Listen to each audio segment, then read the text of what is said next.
The first alarm blared across the deck long before the sun had fully risen, but nothing was louder than the scream that tore from the single dad's throat as he lunged for his son slipping on the metal steps.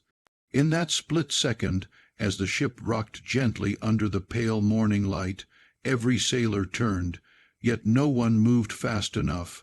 Only the man with the worn backpack and tired eyes did, dropping everything to catch the boy before he tumbled.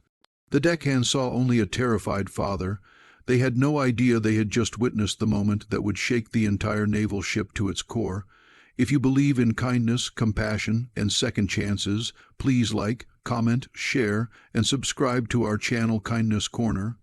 Your support helps stories like this reach more hearts around the world.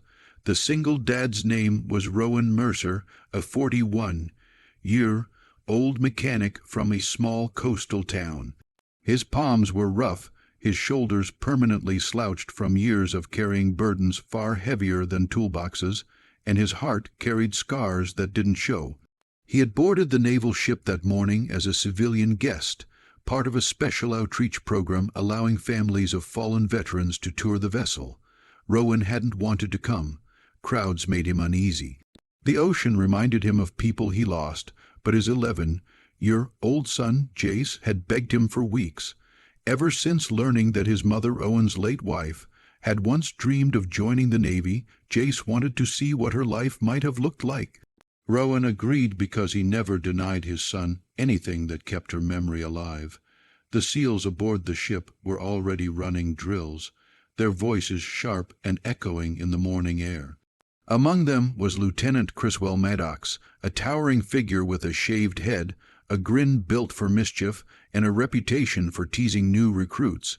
He noticed Rowan adjusting his son's life vest and nodded to the small group of SEALs beside him. "Watch this," he muttered, striding over with exaggerated authority.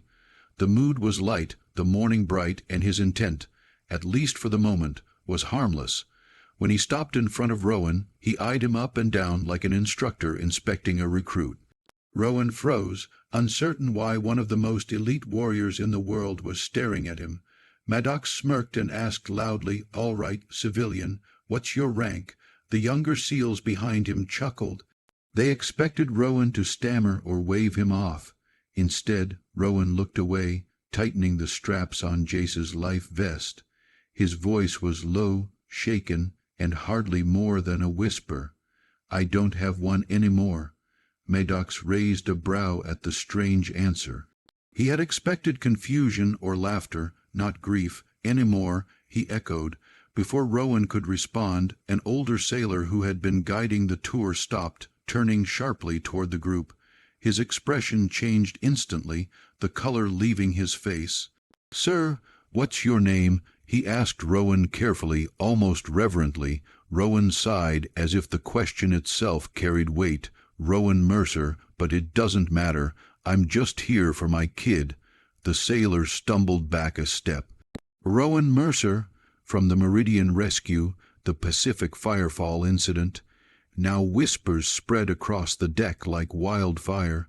Even Maddox's grin evaporated, because every active service member on that ship knew the name Rowan Mercer.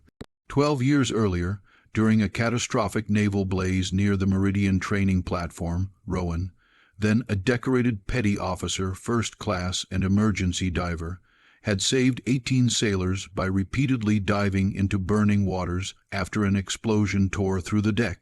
On his final dive, he pulled out a trapped officer just before the collapsing structure crushed his leg and ended his military career. He had received the Navy Cross, though he had refused the ceremony after learning that his wife, pregnant at the time, had gone into premature labor from shock and didn't survive.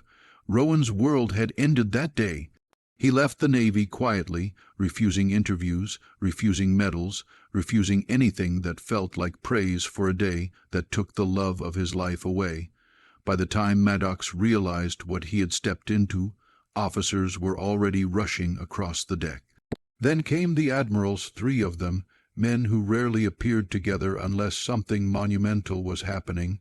When they reached Rowan, the sailors and seals fell silent. Maddox silently stepped aside, ashamed. Admiral Tregan Holt, a stern figure with decades carved into the lines of his face, removed his cap. The deck went completely still. Even the distant crash of waves seemed to soften. The Admiral drew in a controlled breath, then saluted Rowan with the crispness of a man honoring a legend. The other admirals followed, and then the entire row of sailors, and then the SEALs. One by one, every uniformed service member on that massive ship raised their hands in a salute that felt like an entire ocean rising. Rowan froze, stunned, his breath catching in his throat. His son stared wide-eyed at the scene, squeezing his father's hand, the father who always walked with a limp, the father who fixed broken engines for neighbors. The father who never talked about his past, the father who was now being saluted by every admiral on the ship. Emotion welled in Rowan's chest, thick and heavy. He shook his head slowly. "Please, you don't need to do this," he whispered. "I'm not that man anymore." Admiral Holt stepped forward, his voice firm but gentle. "Once a hero, always a hero, Petty Officer Mercer. Your rank may have ended, but your service never will.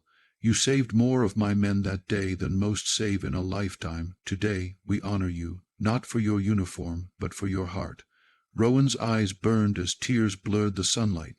The ship, the ocean, the faces, everything shimmered. Jace wrapped his arms around his father's waist, and Rowan finally let himself breathe, deeply and painfully, as if releasing years of guilt and silence. Later, they were invited to a private luncheon with the admirals. Maddox approached, humbled, apologizing sincerely. Rowan shook his hand without bitterness. The morning sun glimmered across the deck as father and son stood side by side, witnessing the sea in a new light. The same sea that had once taken so much now giving something priceless back: honor, closure, and healing. If this story touched your heart, please like, comment, share, and subscribe.